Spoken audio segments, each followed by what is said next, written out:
Olá, sejam bem-vindos para mais uma aula. Agora nós vamos entrar numa sequência sobre percepções em relação à produção e consumo de alimentos. E retomando algumas perspectivas que nós discutimos sobre produção e consumo, nos focamos na esfera socioeconômica e ambiental. Mas, para além disso, há dimensões que envolvem aspectos subjetivos, que há tempos são objeto de estudo da sociologia, da antropologia, da psicologia e, é claro, das áreas diretamente ligadas à produção e consumo de alimentos. Nós vamos começar pelos dados trazidos por um relatório publicado há 10 anos atrás, intitulado Brasil Food Trends 2020. É um documento que traz um acúmulo de informações tomadas de indústrias, consumidores, formuladores de políticas públicas, tanto do Brasil quanto do exterior. Traz alguns dados de uma pesquisa sobre a percepção de hábito alimentar dos consumidores e traz algumas dimensões que se apresentam como tendências alimentares: sensorialidade e prazer, saudabilidade e bem-estar, conveniência e praticidade, confiabilidade e qualidade e sustentabilidade e ética. Então vamos lá. Fique à vontade, sente-se confortavelmente e sirva-se à vontade do banquete do conhecimento.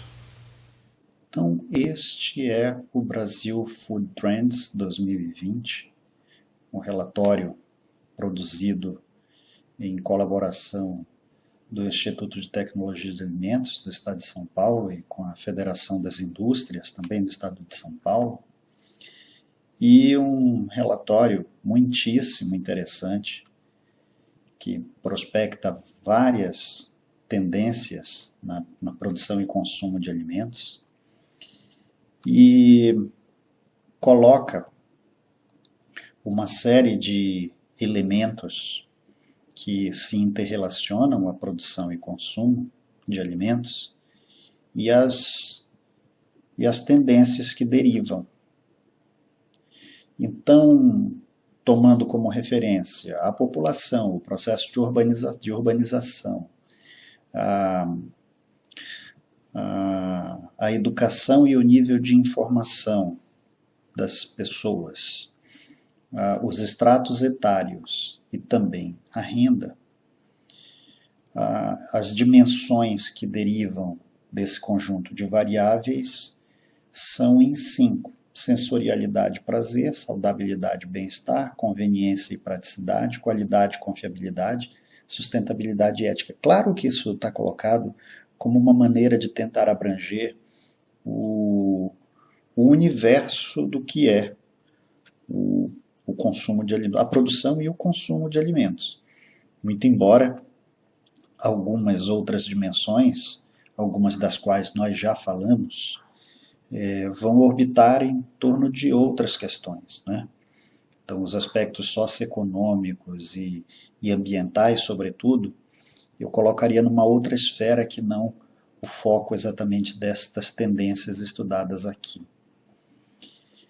E esse relatório ele traz também um conjunto de análises que resulta de uma pesquisa de opinião encomendada ao IBOP. Então, nessa primeira questão, quais as tendências observadas para o consumo de alimentos no Brasil? É exatamente dessa pesquisa que resultam estas dimensões aí que nós colocamos anteriormente. Então, são tendências que não se configuram apenas como tendências de mercado, mas são calcadas principalmente na percepção das pessoas. E alguns aspectos também são muito importantes para a gente dimensionar essas tendências, que é a frequência com que as pessoas realizam refeições fora de casa, porque isso, de uma certa maneira, cria todo um derivativo de atividades e de tendências que são importantes para a nossa análise. Então, como vocês veem aí nesse gráfico, a maioria das refeições realizadas fora de casa se referem ao almoço, o que aparece como uma tendência da modernidade, pelo fato de que muitas pessoas cumprem 2 turnos de trabalho e, em geral, não retornam aos seus lares nos intervalos entre turnos, né? Mas vejam que é um perfil um tanto quanto heterogêneo entre essas refeições, né? A maioria das pessoas no café da manhã faz essa refeição em casa, efetivamente, um número minoritário no almoço, e no jantar as pessoas em geral também estão em casa, mas de qualquer maneira é bastante significativo que uma boa parte do tempo das pessoas ele é dispensado para refeições fora de casa.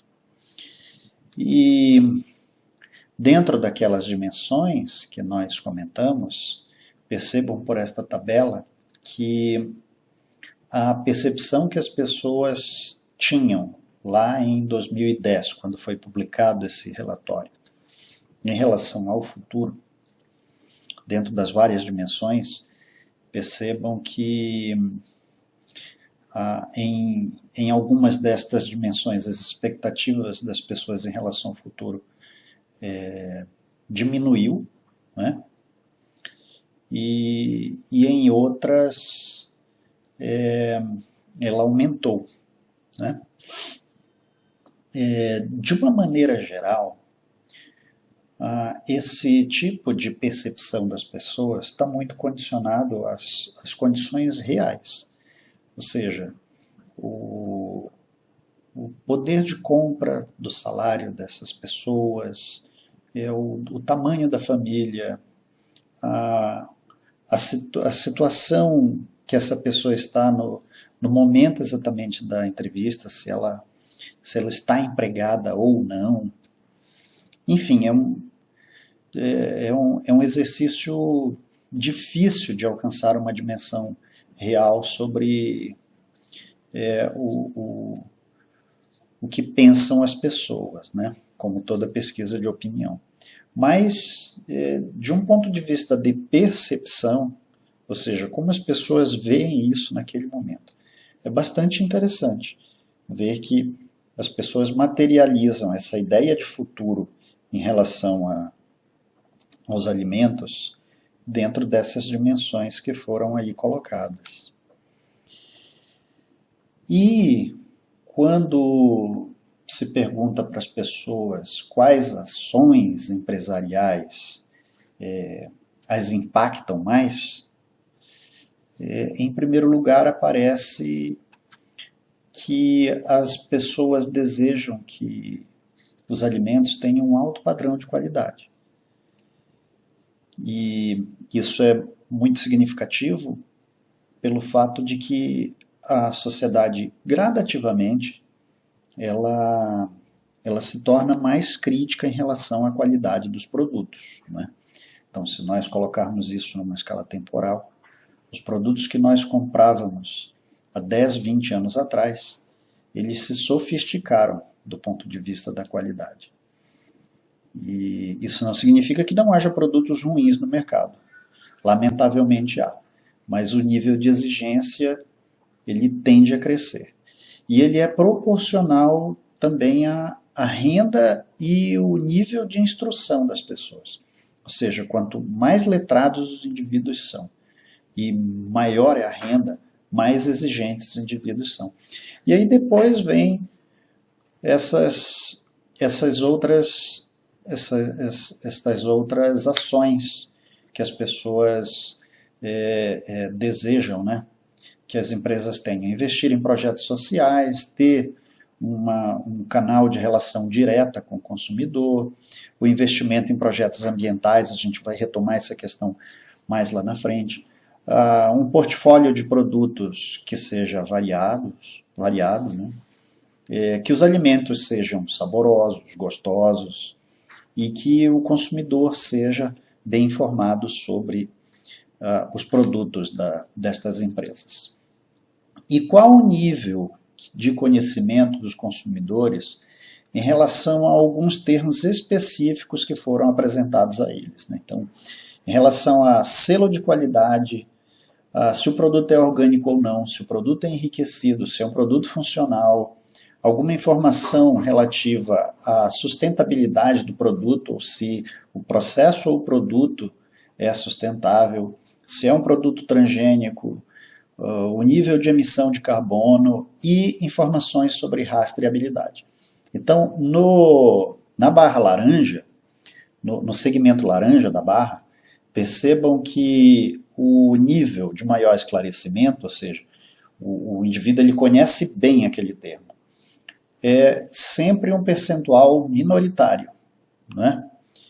E o que predomina grandemente é o segmento esverdeado da barra, conhece só de ouvir falar. Então, pode-se dizer que dentro das percepções destas pessoas ouvidas na pesquisa em relação a essa série de questões aí, de que o conhecimento das pessoas é um conhecimento muito tênue, é um conhecimento muito modesto em relação a um conjunto bastante variado de nomenclaturas e que muitas vezes definem a própria natureza do produto ou a natureza de um processo que impacta a qualidade do produto. Então, uma questão bastante interessante essa aí. Outro aspecto dessa pesquisa, que também é muito curioso, é a autocrítica dos consumidores em relação à sua condição de peso e, quando esses indivíduos estão acima do peso ideal, qual é a ação que ele imagina que o levará a ter o peso ideal. Então percebam que dos ouvidos, 40% respondem estar acima do peso. Ou seja, embora seja minoritário, estamos aí a 10% da metade da amostra, né? E as ações, que basicamente dizem respeito à atividade física e à adoção de uma dieta saudável. Em relação à atividade física, a maioria das pessoas se manifesta de forma simpática a adoção da atividade física, mas não em relação a uma dieta saudável. Ou seja, é complicado romper o paradigma do hábito alimentar sedimentado nas pessoas e fazer com que as pessoas migrem para a adoção de dietas mais saudáveis. E em relação ao desenvolvimento de novos produtos, né, como essas tendências elas acabam se interrelacionando, né, no desenvolvimento de novos produtos. Então, há o papel estratégico do que será o uso dos ingredientes, a relação a relação entre produtor e consumo do ponto de vista da embalagem, da apresentação dessa embalagem, do que ela informa, e também de processos. E o quanto isso vai se alinhar a esses valores perceptivos que os consumidores declaram, né? E retroalimentando isso, né? O quanto estas tendências acabam sendo atendidas na oferta de novos produtos ou até mesmo no aprimoramento de produtos já existentes.